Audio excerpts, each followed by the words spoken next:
For the first time ever, these two rivals will hook up on Saturday afternoon. The Cubs and Brewers in Game 1 of the NLDS.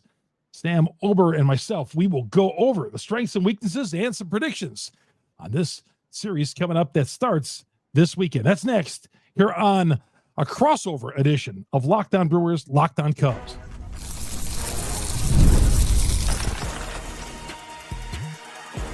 You are Locked On Brewers, your daily Milwaukee Brewers podcast. Part of the Locked On Podcast Network, your team every day.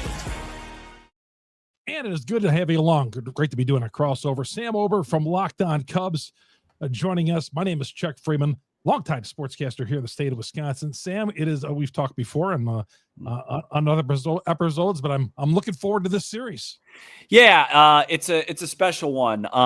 I've always been accused on our show, especially on my Twitter account as well, of being like too pro Brewers and too much admiration of the Brewers, because I really respect what they do and the things that they've been able to do really since 2018 in this division, where it seems like you this year kind of the opposite. You've been going at the Cubbies on Twitter a lot and council and stuff. So I think it's going to be a really fun series, a big time rivalry series. And I think it's kind of interesting. I think to set the scene of the series, and you could correct me if I'm wrong, I think it's two different things for each team. I think the Brewers are really just trying to get over that playoff hump, those playoff ghosts of the past. And I think the Cubs are trying to get over that Brewers hump, because really since 2018, the Cubs won the season series this year, but the Brewers have controlled the NL Central. And so I think from the Cubs perspective, it's, hey, can we finally get over this Brewers hump? And from the Brewers, I think it's more of, hey, we're playing the Cubs, which is big, but we need to win a playoff series this year. Absolutely. Cubs fans hate me, Sam. We'll talk about that. FanDuel brings you today's episode. FanDuel right now, new customers bet $5. And if that bet wins, you'll get $300 in bonus bets right into your account all across the app. Download the app today. You know what? I said this on yesterday's podcast, Sam. I said, throw out the fact that the Brewers won the division, throw out the fact that the Cubs won the season series 7-6.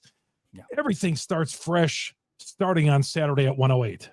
Mm-hmm. No, I agree. I think it's from a Cubs perspective, what you're looking for is kind of like 2015 when the Cubs played the Cardinals in the DS, and the Cardinals had controlled things. They won 100 plus that year, was that division, and the Cubs kind of stole that series, and it's set up for things to come. But this is a really good Brewers team. They do a lot of things really, really well, and it's going to be a challenge. When I'm critical of the Cubs, here's the reason why. And it dawned on me last year, some of the same things I saw with the Cubs are when Craig Counsell was the manager of the Brewers. Yeah. There'd be times when that team, the Brewers, would just look lifeless. And we were sitting into a 7th or 8th inning in a 1-0 game. And ultimately, sometimes those games would come back to burn the Brewers. Sure. And I feel like when I'm watching you guys, I feel I'm seeing the same thing. I see a team that just maybe might score, like yesterday. They'll score a couple of runs early and just sit on that lead. Yeah. And sometimes it comes back to burn you guys. And I know Cubs fans hate it when I call them team lifeless, but that's what happened when Counsell was here. Yeah, it's always hard to measure because Counsell he's a very he's the same guy no matter what. And so when things are going well, it goes well. When things are going bad, it feels like that. And then offensively, it comes down to the offense. It feels lifeless. The Cubs haven't been a really consistent, really good offensive team basically for the last 3.5 months of the season. So that's always going to make things feel lifeless too. And there is a contrast, right? Like the Brewers, a lot of the things that the Cubs don't do well, the Brewers do well. Like the Cubs, even in this series against the Padres, I mean, they scored 6 runs in 3 games only, and they struck out a ton. Whereas the Brewers, the Brewers are going to put the ball in play. They're going to make guys make plays. They're going to beat out infield hits. They're going to run. They do a lot of those little things. And so, we're going to see how it plays out in the playoffs. But like you said, these teams have seen each other so much and they know each other so well that I'm not sure any of that stuff's going to really play out a ton. I just think it's going to be, who finds a way to win 3 out of 5. I feel like the strengths of the Milwaukee Brewers, I mean, they have a lot. Their bullpen, They have timely hitting. I think when it gets down to 7th inning and on, they are so good in tight ball games. They just find a way. They have this clutch gene in them, and I think that's really, really good. They have a lot of they have guys who are hungry on this team. They have a lot of young guys, and this team has never gone. The nucleus of this team has never gone on the road for a playoff game. They've been at home the last couple of years in these wild card games and have gotten beaten at home. So going to Wrigley next week is a first time for the Free Lakes and the Turangs of the world. Of course, Yellow was here in 2018, but I feel like the Brewers with their timely hitting, their defense, and you guys have some of that as well. The defense and the bullpen and all that share some common things. Yeah, I would say the common things would be defense. Bullpen. The Cubs bullpen has really emerged here in the second half. And I would say base running. Without question. I would say the biggest difference would be the timely hitting. It just feels like all year when I watched Milwaukee, they get a couple guys on and they're going to get the big hit. Whereas the last few months for the Cubs, and really even in the series against the Padres, they didn't have a ton of timely hitting. And so can they get that done in the series? Otherwise, they are similar in regards. I think, the Brewers probably feel a little bit better about their starting pitching just because the Cubs are a little bit more beat up. But I don't know what's the situation with, like, is Woodruff healthy? Like, how are they going to line up? Well, that would be among our weaknesses, which I was going to give to a little bit later on. But I'll tell you, he's a big question mark, leaning to doubtful for Game 3, and that is going to be that could be a problem because it is such an unknown. Yeah, so then they're similar in that regard because the Cubs are missing Steele and missing Horton, obviously. Is Horton for sure out? It's not for sure yet. I'd be really surprised from what I've heard if he pitched to the DS. But yeah, I mean, in terms of strength, I would say, both teams are really, really good defensively. And I think that was why the Cubs beat San Diego. What was their defense? Their middle infield defense, I thought, won the series. Yeah, especially in Game 3. And then the Cubs bullpen, it's the Brewers have kind of been known here the last however many years, whether it's Devin Williams, whether it's Hader, now it's McGill and Uribe, and I'm blanking on the really good lefty, Jared something, Koenig. Yeah. But now the Cubs, they've developed their own kind of group with Keller, Palencia, Thielbar, Pomeranz, Kittredge. So they are similar in that regard. And I wonder, outside of when Freddie pitches, when Peralta pitches, if it's going to be just both teams racing to get to that bullpen. Is there pressure with Counsell since he didn't win the division? He went over there and the Brewers have won. Does he have to win this series? Yeah, it's a great question. If he doesn't, Sam, is his job on the line going in the next year? No, not definitely, at all. Definitely not. 0% job. Yeah, no, 0%. They can't beat the Brewers yet. Yeah, they won't. They not one of those Ohio State, Michigan things in football. Nah, they would never fire. They would never fire him for that. His job's definitely not on the line. Extra pressure. It's a great question. I feel like, and I could be wrong, but it feels like for me, for the first time in this Cubs Brewers thing, that there's actually a little bit more pressure on Milwaukee for the first time. I just feel like it. It's just, it's always been this big brother, little brother thing, just not in terms of quality, but in terms of just market size, right? Cubs, Milwaukee.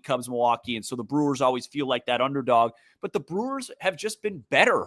They've just been better. Whether you want to talk about payroll and salary or not, they've just put out better rosters and they've had a better team, but they haven't really been able to take advantage of it on the October stage. And so I think for the first time, especially with the Cubs having that little wild card series under their belt, despite the Counsell thing, I do actually think there's a little bit more pressure on Milwaukee, especially for Game 1, which we'll talk about a little bit later. Well, I think the pressure is where this team hasn't won a playoff series since 2018, right? Yeah. When they got beat by the Dodgers in the NLCS, but beat Colorado. Right. And Colorado beat us to get there. Yeah, exactly. And then we beat you guys at 163. Right. There.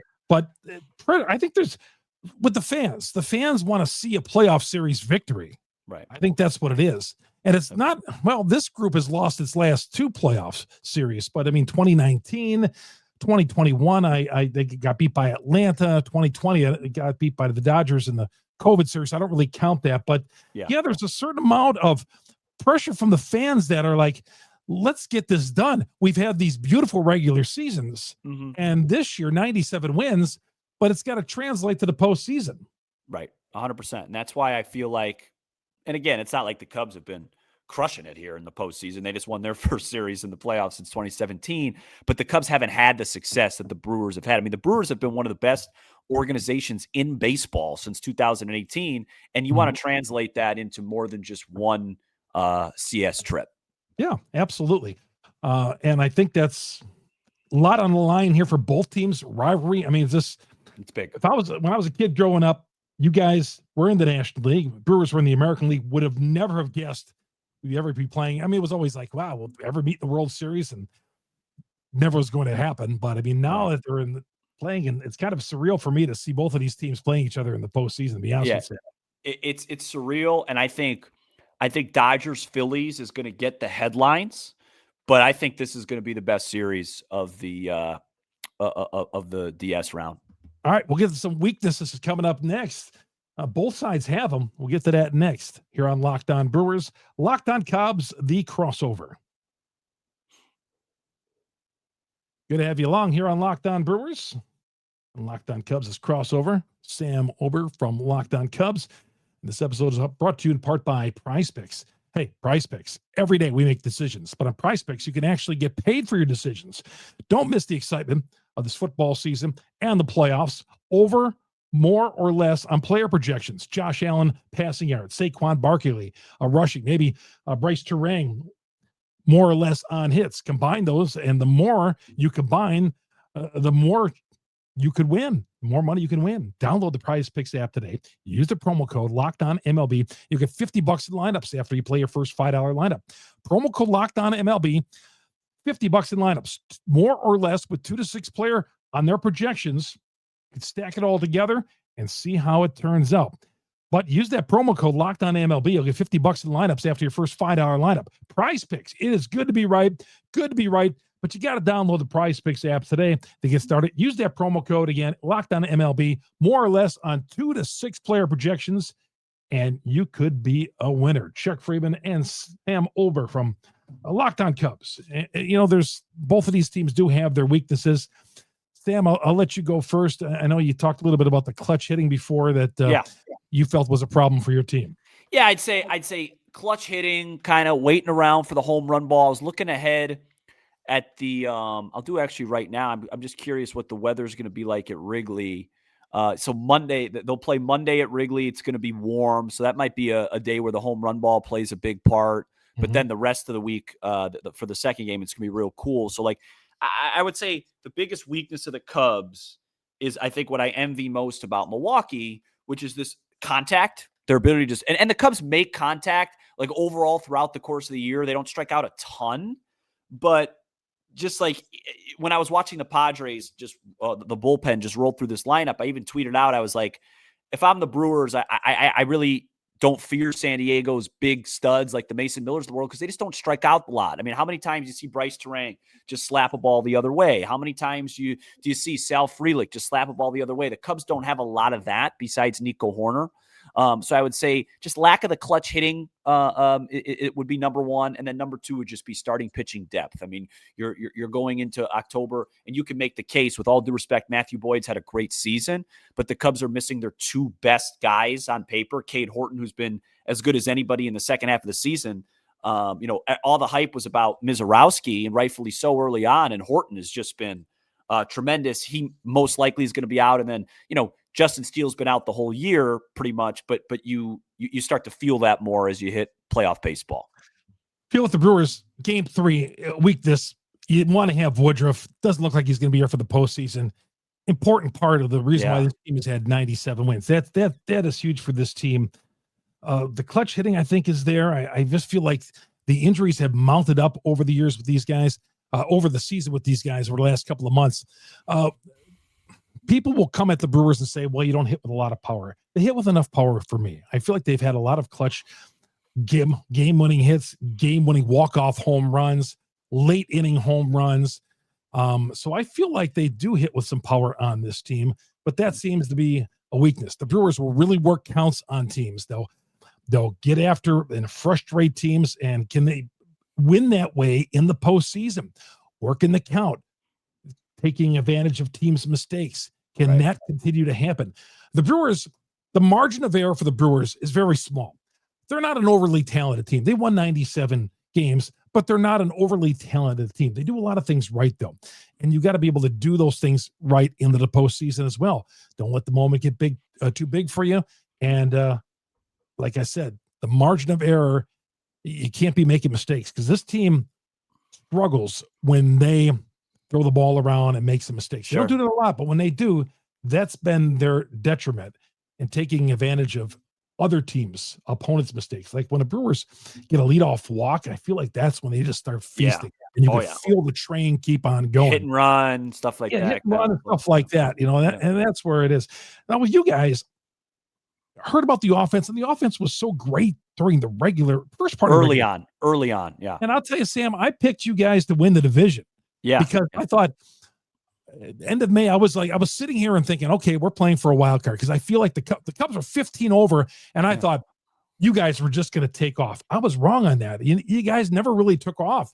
Finished, 20, 21 games over, or whatever it was. 92 and 70. It's 22. Yeah, 22 games. But I mean, like by end of May, you were like 15 over. Yeah. What happened really is in the second half of the season, crow-armstrong, went from being an MVP candidate to a guy that was sitting just barely over 200. Mm-hmm. Kyle Tucker went from being a top 5 type of guy in the National League to a guy that was either playing hurt or couldn't perform anymore at the level he was. And really, those are the two guys. Like if I'm telling Brewers fans what to be worried about, watch Kyle Tucker and PCA early in this series. If they're getting good swings and they're doing damage, the Cubs have a great shot. If those guys if you see Kyle Tucker hitting a lot of weak ground balls to the right side, and you see PCA flailing at strike threes, my guess is the Brewers will control this series. It really could come down to that, because those are the two guys. You mentioned the Brewers and not having an overly talented roster, and I think in a way it's a compliment to them how they find ways to win. You can make the case the two biggest maybe talents on the field would be Tucker and PCA, at least with their ceilings to just take over a series. But if those guys aren't going to do that, then the Cubs will be in trouble. Let me just ask you one quick question. So how are the Brewers lining up? So Peralta, Priester, 1-2, is that what it'll be? Yeah. And 3 is unknown at this point. 3 is unknown. Maybe like Quintana at Wrigley, or could be an opener. Could be DL Hall as an opener. Yeah, it won't be Mizorowski. Yeah, they're going to want him out of the pen. Yeah, they'll throw him out of the pen, and that could be a situation where you have an opener on like DL Hall or Ashby in Game 3. Yeah, but I have a feeling they're gonna lean on Quintana, who pitched against the Brewers with the Mets last year, and Quintana has been terrific. He had a late season injury. He's good for a big post game start. Yeah, absolutely. Now, you guys, it's still, I mean, as of Friday afternoon, we didn't know who the Game 1 starter is going to be. Yeah, Assad. My guess is it'll be Colin Ray. That's my guess. Oh, wow. An old friend. Former Brewer Colin Ray would be my guess. Game 1. Okay. And then I'd probably guess, and then you'll probably see a lot of Mike Soroka out of the bullpen in Game 1. Mm-hmm. And then I think Game 2, they'll go to Boyd, which is interesting, though, now that I think about it out loud, because Boyd is so much better at home. I think he's like 12-1 at home this year. So maybe they switch that around. I mean, it'll be some combination, I think, of Ray, Boyd, and Imanaga 1 through 3, and then JMO come in for a necessary Game 4. That would be my guess. Palencia, he didn't have a great postseason. He gave us some traffic. Yeah, and he used him in middle relief. Is that something that that's what they'll do in the postseason? Yeah. So he lost his closer job.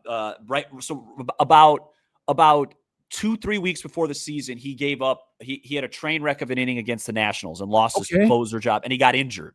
So they put him to the IL, and it was actually really unsure if he was even going to have any sort of contribution in the postseason. So yes, now they're kind of using him in that kind of middle high leverage spot. The late inning guys will be Keller/Kittredge. Those are the 8-9 righties that you'll see comfortably, and you'll see Palencia more in a pocket of righties coming in earlier. When I see Kittredge pitch, how he pats the glove. Yeah, he's funny. He's like an interesting. He looks like a batting practice pitcher. It looks like he's tipping pitches. It looks like he's showing you what he's about to pitch. Yeah. He's just out there just finishing up the ninth inning as a position player. Yeah. But he's getting outs. He got the big outs yesterday. He was their best trade deadline for sure. So. I mean, I saw that guy with St. Louis, and I felt the same way. So, wow, Colin Ray, one of those guys. I think so. The moment's not going to be too big for that guy. You know that. No, and he's been a really good get for $5 million. He's had a really nice year. He's been Colin Ray, been reliable out of the pen when necessary. I think he's won 11 games. I mean, it's been pretty good. So I felt like he pitched every Friday afternoon game. I put the game on. Yeah, he did throw a lot of. He did. And it's Colin Ray pitching, going 6 innings on 3 hits. Yeah, there's been a lot of Council's brought in a few old friends. Pomerantz, he's an old Brewer friend, right?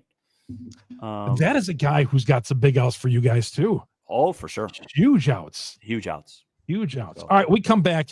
Hang on, Sam. It's Locked Over, the crossover. Sam Olber from Locked On Cubs, Chuck Freeman, Locked On Brewers. We're going to get our predictions coming up next. I have a feeling how I know this is going to go, but we'll get to that next here on the crossover. Locked On Brewers, Locked On Cubs.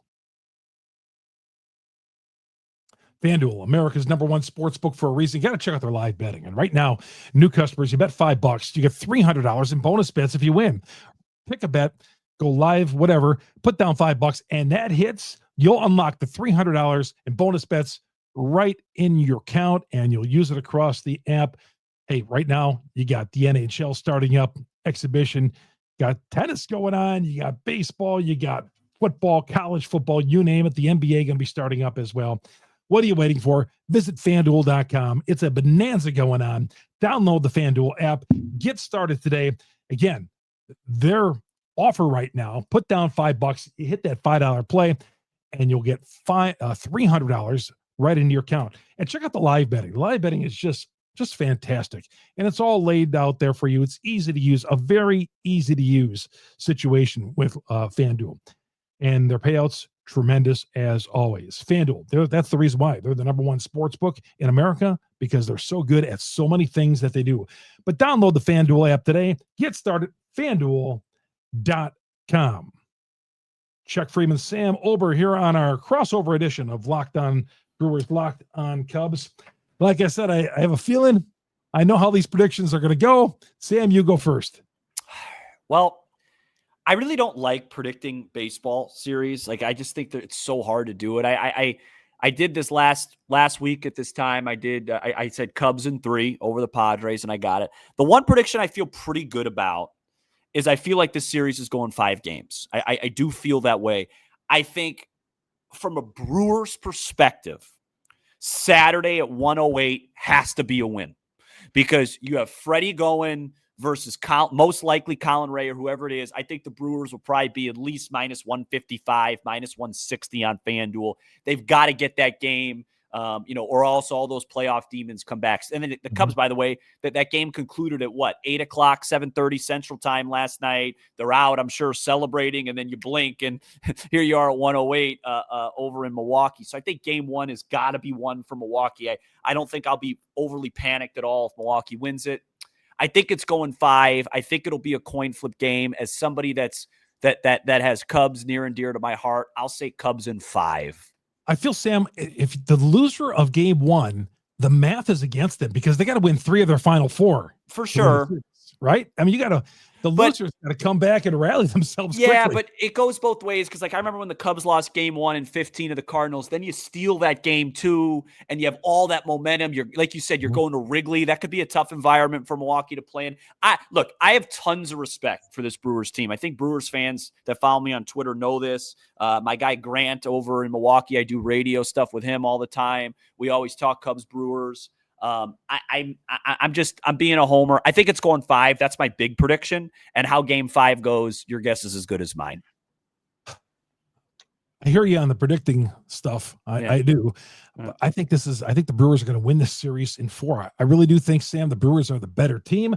I really do. I love the intangibles and all that. And I feel like they're going to split the series at AmFam Field and then come back and win the next 2 Wednesday and Thursday. We'll be celebrating next Thursday at Wrigley. Wow. I feel like that's going. I feel like that's wow. See, I would think the Cubs are going to win it. I feel like the Brewers are going to win it. I would say I feel like you're going to say they would sweep over in Milwaukee and then lose game 3 and then come back and win game 4 at Wrigley. Yeah, that'd be quite. If the Cubs split the first 2, I really like their chances at Wrigley. I really do. I just think, I mean, they just played Milwaukee there. I know it's a different thing over at the end of August. They won 3 out of 5, and that was like the worst part of the season for the Cubs. They had no idea who was even going to be in the lineup and stuff. I won't be disappointed or like overly devastated if the Cubs lose this series because the Brewers are awesome. But if it goes that way, if they split the first 2 in Milwaukee and come home and lose 2 on their home turf at Wrigley and watch the Brewers celebrate at Wrigley, that would be quite devastating. It would.